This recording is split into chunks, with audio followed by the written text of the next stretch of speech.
मारने के लिए किसी को मत भेजो, अब मरने वाले को यही बुलाओ। नारद जी के कहने पर कंस अक्रूर जी महाराज को भेजता है वृंदावन, जो भगवान कृष्ण के रिश्ते में चाचा जी लगते हैं। अक्रूर जी महाराज कृष्ण और बलराम को लेकर ये कहकर लाते हैं नंद बाबा से कि कंस ने आपको मलयुद्ध के दर्शन के लिए निमंत्रण भेजा है। मथुरा में मलयुद्ध हो रहा है और उस युद्ध में कंस ने आपको आमंत्रित किया। नंद बाबा को बहुत अच्छा लगता है, चलो कंस ने इतना हमारा सम्मान तो किया, और इस बहाने से अक्रूर जी कृष्ण बलराम को ले जाते। प्रातः काल नंद बाबा भी अपनी पूरी वृंदावन वासियों के समेत बैलगाड़ियों पर बैठ करके और भगवान श्री कृष्ण से मिलने जाते हैं। अक्रूर जी महाराज ने रथ रोककर जमुना स्नान करने लगे और महाराज ऐसी लंबी डुबकी लगाई, अंदर ही सारी लीलाएं होने लगी। कन्हैया और बलराम दोनों पेड़ के नीचे बैठे बैठे प्रतीक्षा कर रहे, चाचा जी अब नहा के आए। चाचा जी तो नहीं आए पर बाबा जी आ गए, और कृष्ण ने बाबा को देखा तो दौड़ पड़े बाबा से मिलने के लिए, अपने ब्रज गोपी वालों से मिलने के लिए। और बाबा के कंठ से लगकर कन्हैया खूब रोए, बाबा मुझे अपनी माँ की बहुत याद आती है, माता यशोदा मुझे कितना प्रेम करती थी, उनका मुझे बहुत स्मरण होता है। बाबा कहते लाला 2-4 दिन की बात है, फिर अपन भैया के पास चलेंगे। ये कहकर बाबा कन्हैया को समझा देते। ग्वाल वालों ने जब कृष्ण को देखा तो हाथी घोड़ा पाल की जय कन्हैया, हाथी घोड़ा पाल की,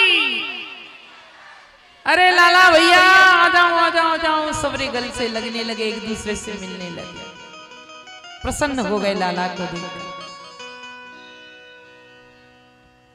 भगवान श्री कृष्ण ग्वाल वालों को लेकर मथुरा दर्शन कराते।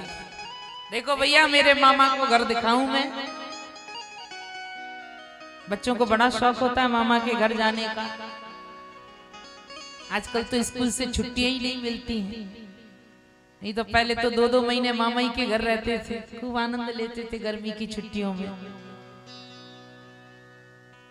अब तो 15 दिन की छुट्टी, उसमें भी होमवर्क, अब मस्ती कर ही नहीं सकते मामा के यहाँ जाकर।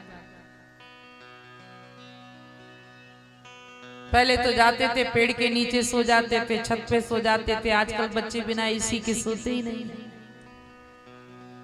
अब बेचारे मामा के घर में व्यवस्था ना हो तो हम नहीं जाएंगे मामा के घर, वहां बहुत गर्मी लगती है। बड़ा शौक होता है बच्चों को। कन्हैया भी अपने मामा का घर सब बच्चों को दिखाने लगे। और जब ब्रजवासियों ने बड़ी बड़ी अट्टालिकाएं देखी, बड़े बड़े महल देखे, बड़ी बड़ी अटारियां देखी, अरे भैया कन्हैया तेरे मामा के तो बड़े ठाट हैं, कैसे बड़े बड़े मकान बनाए तेरे मामा ने।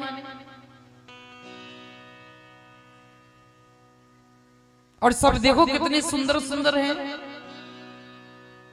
कन्हैया बोले, ग्वाल बाल बोले, भैया ये सबरे मथुरा वासियों के आगे हम तो भिखारी से लग रहे।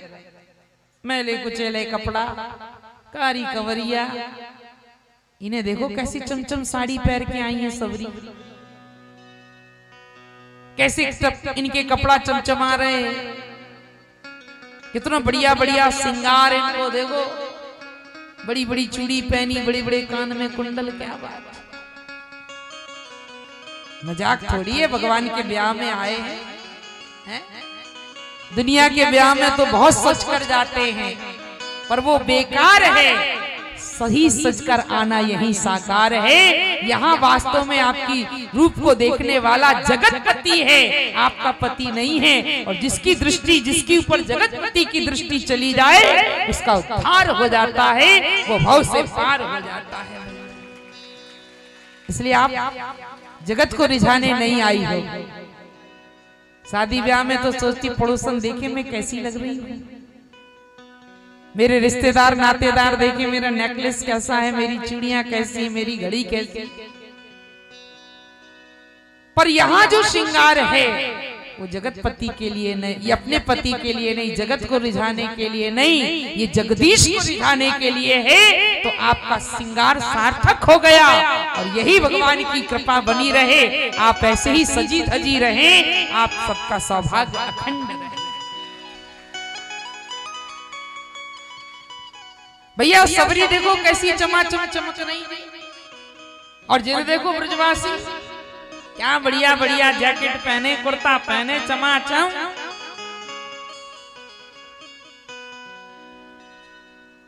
पटना से हमारे रमन जी के जीजा जी, बड़े जीजा जी आए हैं, क्या बढ़िया चमाचम पटका डाल रहे हैं। देखो ब्रजवासी बोले भैया जिनके आगे तो अपने बिल्कुल बेकार लग रहे। कन्हैया बोले तो ब्रजवासी बोले लाला हम उनको मिल जाते ऐसे चमाचम कपड़ा पहरवे को। कन्हैया बोले अभी व्यवस्था बनाते। सामने से धोबी आ रहा था। कन्हैया ने कहा है भैया रंगरेज जरा हमारे ग्वाल वालों को थोड़े कपड़े दे दो, बढ़िया चमाचम कपड़ा ले जा रहे। धोबी ने कहा ग्वाले गमारो तुम्हारी ये कपड़ा पहनने लायक तुम्हारी स्थिति दिखाई दे रही है? ये राजा महाराजाओं के कपड़े हैं, ग्वाले गमारों के नहीं है। ये वही धोबी था जिसने सीता जी को पिछले जन्म में वनवास दिया था। भगवान ने कहा रामा अवतार में तो बदला नहीं ले पाए बेटा, अब लेंगे तुमसे कृष्णा अवतार में। रामा अवतार में तो मर्यादा में बंधे थे, पर कृष्ण अवतार में हमने पूरी मर्यादाओं की सीमा लांघ ली, कोई मर्यादा। कन्हैया बोले दे दो। अरे जाओ काम करो अपना, बड़े आए कपड़ा लेने वाले। कन्हैया ने दाऊ को इशारा करा, दाऊ ऐसे ना दे वारो जो। कन्हैया ने जैसे ही कपड़े की पोटरी छीनी और दाऊ ने पांव में पांव अड़ा के धोबी को धड़ाम से नीचे गिरा दिया। कन्हैया ने पकड़ी धोबी की चोट टांग और पकड़ करके जोर से घुमा के धोबी पछाड़ लगाई, धरती पे धड़ाम से गिरा, प्राण पकड़ी लगाए। बल कृष्ण कन्हैया लाल। चलो रे भैया कपड़ा लो जल्दी जल्दी। हरे नीले पीले गुलाबी काले सब कपड़े अपने अपने छान में जो लूंगा मैं, जो लूंगा मुझे मैं लूंगा। सबने अपने अपने कपड़ा पसंद के छांट के सब पैर पैर फाड़े है। अब कहां कंस और कहां बेचारे ग्वाल वाल। कपड़ा तो पैर ले पर लाला का जो ढीले ढीले से लग रहे, फिटिंग ना बनी जाके। कन्हैया बोले भैया नेक उठा के चलो, देख झाड़ू लग रही रोड पे। कन्हैया बोले नेक कपड़ा ने उठा के चलो, क्या दिक्कत है? अब इतने छोटे छोटे ग्वाले जब कपड़ा लेके चले तो ऐसा लोगों माने कोई हैंगर में टंगो चलो जा रहा। ग्वाल वाल बोले लाला आनंद ना आयो, कपड़ा फिटिंग के ना आए। सामने दर्जी की दुकान थी। कन्हैया बोले दर्जी क्या है तेरी मर्जी? दर्जी बोला आपकी मर्जी में मेरी मर्जी। धोबी की दशा देख ली थी दर्जी ने, इसी बड़े प्रेम से बोल हमारा नंबर ना लग जाए। कन्हैया बोले भैया देखो सबके कपड़ा फिटिंग के कर दो। और दर्जी ने उठाई कैंची, कटर कटर कटर सारे कपड़ा काट दिए। दर्जी के पास दो चीजें होती हैं, एक होती है कैंची और एक होती है सुई। ये दो हथियार हैं उसके पास। पर अंतर यह है कि कैंची तो वो पैरों में पड़ी रहती है, इधर से आया इधर से पैर लगा, उधर से आया, और छोटी सी सुई टोपी में खुरसे रहता है, गुम ना जाए, गिर ना जाए। कैंची बड़ी है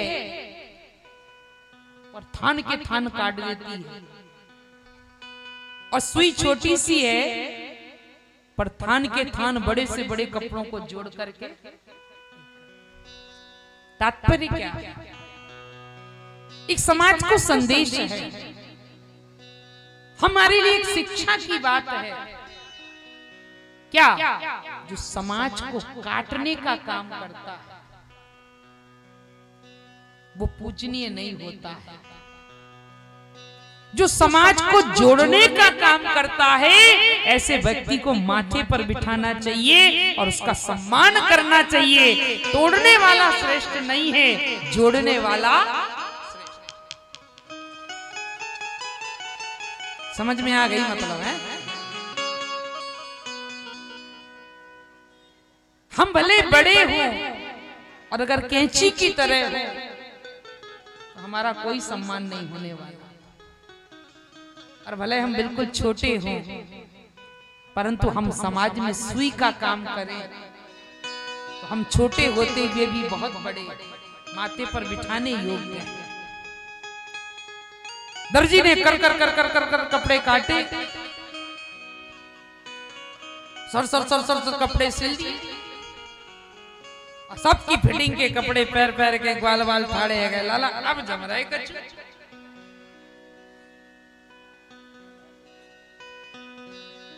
कन्हैया बोले चलो। थोड़ी दूर गए, ग्वाल वाल बोले लाला देख दे सबरे कैसो थापक थक गया, चंदन लगाए बढ़िया बढ़िया पीरे पीरे, हम सारे बिना चंदन के जा रहे। कितनी बढ़िया बढ़िया चंदन लगे सबके माथे पर, हमारे चंदन ही ना है तो अरे लाला चंदन मंडन लग जाते तो आनंद आ जाता। सामने से कुबड़ी चली आ रही थी, कुब्जा। भगवान बोले ए सुंदरी। कुब्जा ने देखा, मुको तेने सुंदरी कही, मेरी हंसी उड़ा रहे हो?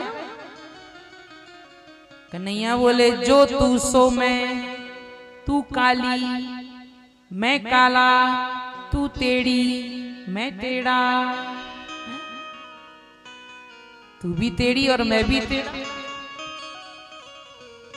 भगवान टेढ़े हैं, तीन ठौरते टेढ़ो दिखे। कहां कहां से? गर्दन से, घुटने से और कमर से। भगवान कृष्ण कभी भी सीधे खड़े नहीं होते। सीताराम जी सीधे, लक्ष्मी नारायण जी सीधे, और कान्हा हमेशा टेढ़े ही खड़े रहेंगे।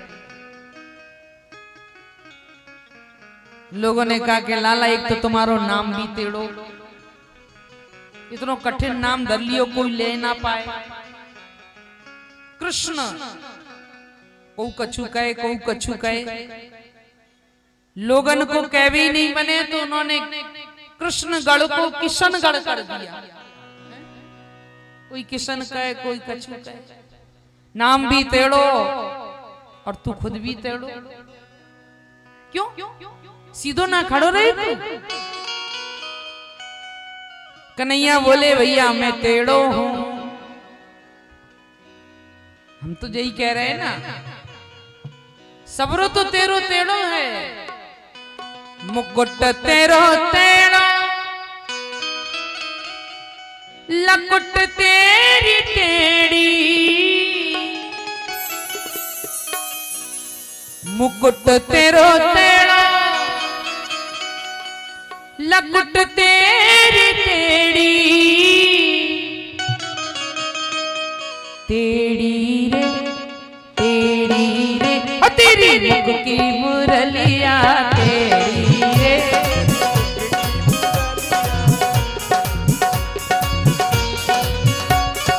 तेरी रे तेरी मुख की मुरलिया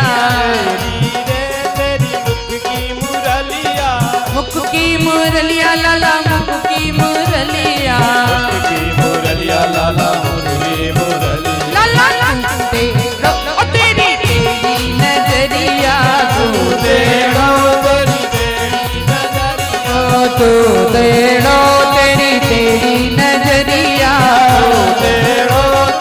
तेरी नजरिया बोलो तेरे भगवान की बोलो तेरे मेरे भगवान की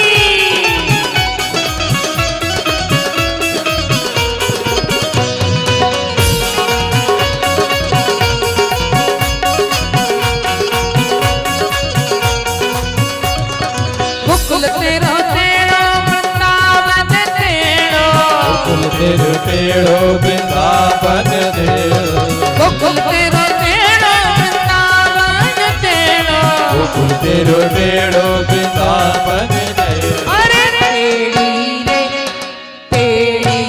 ओ तेरी मथुरा नगरिया तेरी रे तेरी मथुरा नगरिया मथुरा नगरिया लाला मथुरा नगरिया लाला मथुरा नगरिया ओ मथुरा नगरिया लाला मथुरा नगरिया लाला मथुरा नगरिया लाला तेरो ओ तेरी नजरिया तू तेरो तेरी मथुरी नगरिया ओ तू तेरो तेरी नजरिया तू तेरो तेरी नगरिया तिरछी नजरिया तेरी नजरिया तिरछी नजरिया भगवान बोले तू तेरी तो मैं तेरा ये चंदन हमको दे दो कुब्जा ने चंदन दे दिया और ग्वाला वालों ने बढ़िया थापक फुगा चंदन लगाया आप लोगों जैसा और सवेरे तैयार हो गए। हाँ भैया बहुत आनंद। सामने से माली माला लेकर चला रहा था, एक एक माला गले में डाल ली। अरे आनंद आ गए लाला, मामा के यहाँ चकाचक मामला है तेरे। और सवेरे पहुंचे मामा के यहाँ तो वैसे ही चकाचक मामला। जो मम्मी ना खिलाए वो मामा जी खिला देते हैं, जो माँ ना करे वो मामा कर देते हैं। आनंद। पर भगवान कंस जैसे मामा काऊ को ना दे।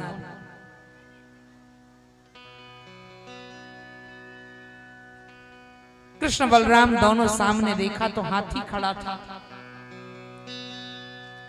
कंस ने कहा हाथी मर जाए तो मुझे ये हाथी में दोनों को कुचलवा के मरवा दो। महावत से कहा कि जब दोनों मर जाएं तो मुझे समाचार देना आकर। सामने देखा तो कहा हटाओ हाथी। क्यों? हमें अपने मामा के पास जाना है। महावत बोले पहले जी हाथी मामा से मिलो, बाद में अपने मामा के पास जाना। अरे हटाते हो कि नहीं? बोले ना, पहले इनसे मिलो। कन्हैया ने इशारा किया दाऊ ये हाथी मामा को काम तो करो तमाम। दाऊ ने पकड़ी सूंड और हाथी को जोर से घुमा के हाथी के प्राण पखेरु उड़ गए। महावत दौड़ा गया, मर गया मर गया मर गया मर गया मर गया मर गया। कंस ने कहा मर गए? बोले हाँ।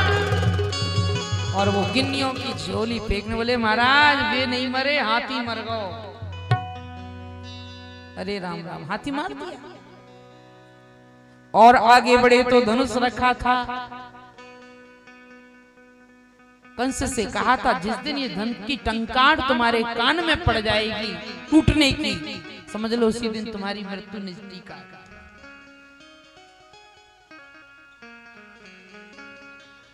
कन्हैया ने कहा दाऊ धनुष तोड़ो। दाऊ बोले अच्छा हम तोड़े? बोले हाँ।